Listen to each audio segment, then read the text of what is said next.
The story of TACA Flight 110 is one about exquisite piloting skill. On May 24, 1988, a brand new Boeing 737 suffers a double-engine flameout during descent to New Orleans. The weather is horrific as the crew fly through thunderstorms. They know in their situation that they cannot make it to the airport.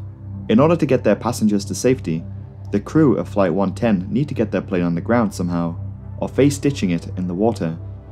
The solution comes in the form of a levee. The crew landed their plane not at an airport but rather on a stretch of grass which was just big enough to land a plane. Just what were the events which led up to this scenario on TACA Flight 110?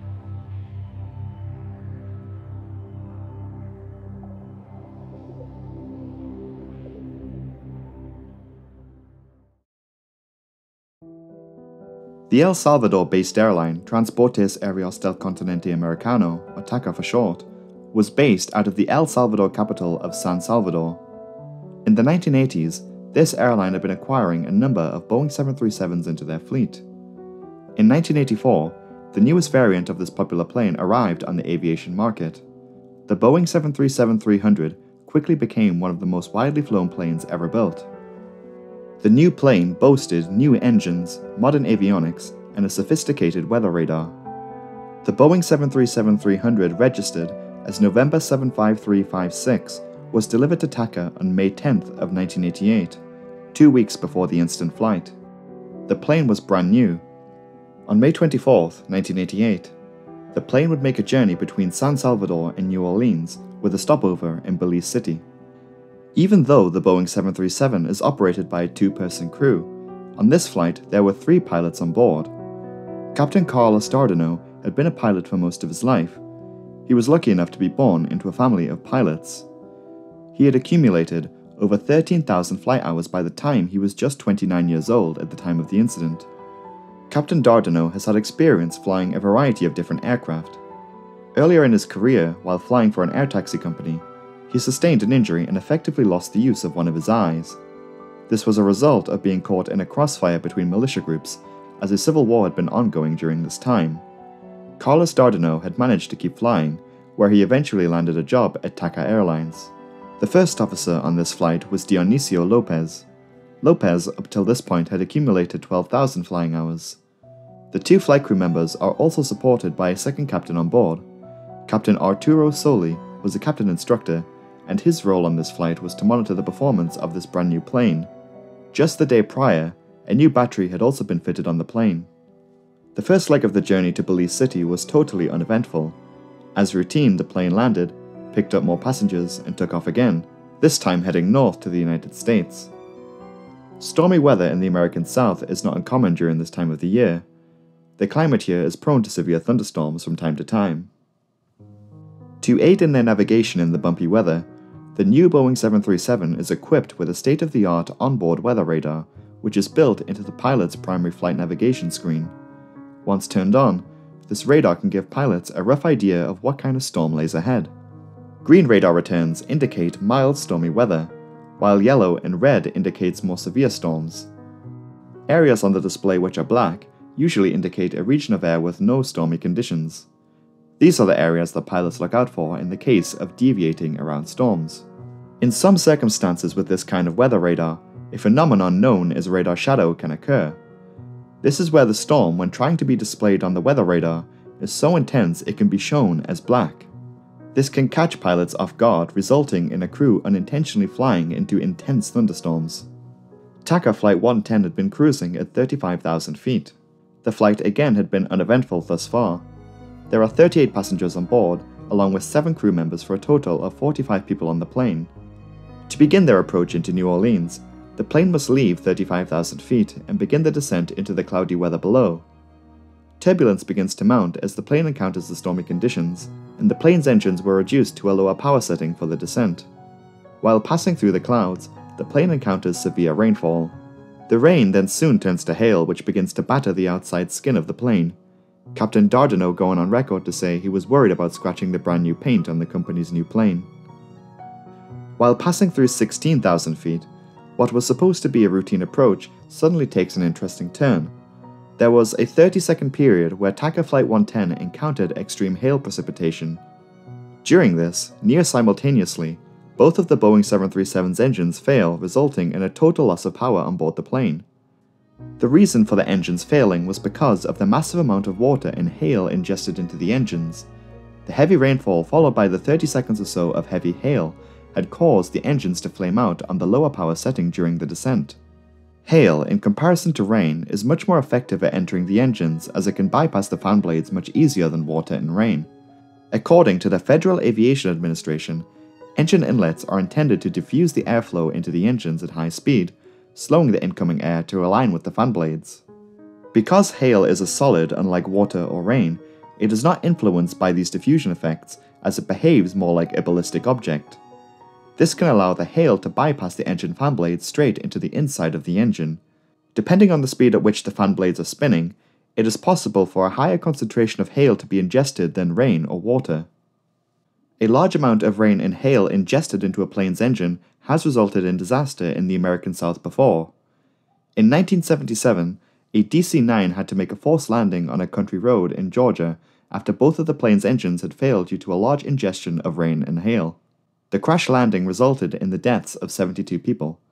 This incident may be looked at in more detail in a future video. The pilots of Flight 110 attempted to relight the engines with the help of the fact that the engines may have still been spinning. The crew did manage to reignite the engines. However, due to the large amount of water and hail inside the engines could not be powered up even to the idle position. It was at this point that the auxiliary power unit was then powered up, and the engines were shut down for good. The auxiliary power unit, or APU, is an independent engine located at the rear of the plane. It only supplies power to keep the aircraft systems running independently from another power source. With the APU, the plane can keep electrical power running without the use of the engines. TACA Flight 110 is now a large heavy glider and losing altitude, which is when the crew then relayed this message to air traffic control. Mayday, TACA 110, we lost an engine. I understand you have lost an engine, is that correct? Both engines, sir. Both engines. Understand both engines. The crew, knowing that they won't be able to make it to New Orleans, must find an alternative soon, or the crew will have to perform a crash landing or ditching into a Louisiana canal. The tower was informed of their intentions to put the plane down somewhere other than an airport. I don't have any engines, okay? Any engines. We glide them down, okay? I understand you're gliding down, TACA 110, roger. I don't think that I will make it, so I guess we have to go down. We have to go down. When a plane's engines flames out, a plane does not simply fall out of the sky. Instead, carrying the momentum it already had and maintaining an optimal descent path, a plane can glide a substantial distance. 5 years prior, an Air Canada Boeing 767 had to glide to an abandoned airfield after running out of fuel. The pilots on board that plane had utilized their fundamental knowledge of aviation and aerodynamics to optimally glide the plane to safety. Everyone on board that plane survived the incident. Captain Dardano now had to do the same with his plane. On board TACA Flight 110, there was discussion of an attempt to perhaps glide the plane to New Orleans' Lakefront General Aviation Airport. The airport there can just about cater to a Boeing 737, but it was still just too far away from their current position east of New Orleans. Another option for putting the plane down needed to be found. After breaking through the final cloud layer and with very little altitude left, Captain Dardano had found a canal which he deemed suitable for ditching. However, with less than 1,000 feet of altitude left and still falling, First Officer Lopez spots a long stretch of grass ahead of them. It was in fact a levee off to the plane's right, which also happened to be near a NASA shipping facility. The levee was out here, around 20 miles from the airport at New Orleans. It's a roughly 1 mile stretch of grass with a steep embankment on the right. The crew were unified in their decision making with regards to landing the plane on the grassy levee. However, the levee was still off to the right of the plane. Captain Dardano needs to quickly correct his course to line up with the levee. In order to do this, Captain Dardano employs the use of a flying maneuver known as a side slip. It is a technique that pilots are taught in flying school on smaller planes, which can aid in the event of a crosswind landing. This maneuver includes applying the plane's ailerons one way while configuring the rudder in the opposite direction. This move is never done on larger planes, but with no time to waste, Captain Dardano, with his sight impairment, executes the side slip perfectly and lines the plane up with the levee. TACA 110 now needs to glide safely onto the grass and pass over a cement wall just ahead of them. the plane touches down on the levee and grinds to a halt successfully. Aside from one injury, everyone on board TACA Flight 110 walked away from the plane unscathed. The event could have ended in disaster had the pilots failed to successfully land the plane on the levee. The investigation as to why this brand new plane had suffered a dual engine failure resulted in the discovery of design flaws in the CFM engines on this plane. Multiple redesigns were made on the engines following the extensive testing on the effects of rain and hail on the engine compressors. The industry also gained a greater understanding of the effects of hail on an aircraft, whereas in the past, those in the industry thought that hail when ingested into an engine behaved similarly to water. The Federal Aviation Administration issued an airworthiness directive which included a mandate to make the design changes to the CFM engines on the Boeing 737 as noted by the investigation. As for the plane that was involved in TACA Flight 110, it was actually returned to service after suffering minimal minor damage. The plane was flown off of the levee and was repaired at a nearby airfield before returning to service with TACA, who only flew the plane for a number of months afterwards. The plane then flew for multiple other carriers before ending up in the hands of Southwest Airlines, where it went on to serve a long life with the airline before retirement in 2016. Hello everyone, and thank you once again for making it to the end of another video. I do hope you enjoyed it. If you did enjoy it, be sure to subscribe as there are new videos every Saturday. Next Saturday, I will be releasing the video that I have always wanted to make for this channel. It's been a long time coming, and I'm glad I'll be getting that out next week. I am having to get a little bit creative to find decent resources for a simulator reconstruction, but I think we may now have a workaround for that, so I'm looking forward to sharing that with you when that comes out. Anyway, it is that time again where I must thank my patrons for their continued support. If you would like to get your name featured or read out at the end of the next video, you can join my Patreon from £3 per month, and the link to that will be linked in the pinned comment.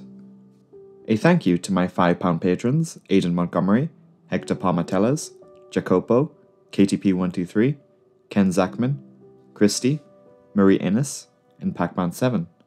Thank you so much to you guys, I greatly appreciate it. And we do have a new £10 patron this week. I think I may now need to make that box just a little bit bigger now. A big thanks to my £10 patrons for their generous support as always. Cherub Cherub, Daniel Hendricks, D. Rogers, Mike Milton, Side Effect, and Will Tanner. And that is it for me this week. Have a great weekend, and I will see you next week. Goodbye.